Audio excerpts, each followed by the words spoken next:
ஒரு சில வருஷங்களுக்கு முன்னாடி நம்ம தமிழ் சாங்ஸை விட ஆல்பம் சாங்ஸ் நிறைய கேட்டிருப்போம். அந்த மாதிரி கேட்ட தரமான 5 சாங்ஸ் பத்தி தான் பார்க்க போறோம். நம்பர் 5ல என்னை கொள்ளாத சாங் இருக்கு. இந்த சாங் வந்து ஒரு love feel song.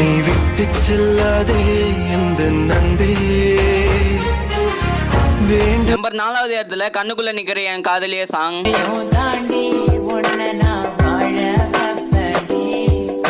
Number 3ல ஒளியதே ஒளியதே song இருக்கு.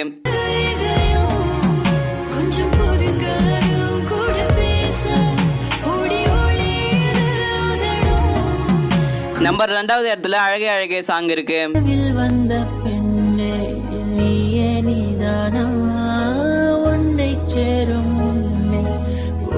நம்பர் 1 பார்க்கறதுக்கு முன்னாடி நம்ம சேனலை சப்ஸ்கிரைப் பண்ணாதவங்க சப்ஸ்கிரைப் பண்ணி சப்போர்ட் பண்ணுங்க. நம்பர் 1ல எந்த சாங் இருக்குன்னு பாத்தீங்கன்னா இதுவரை நான் கண்டுகொண்ட கனவு அந்த சாங் தான் இருக்கு.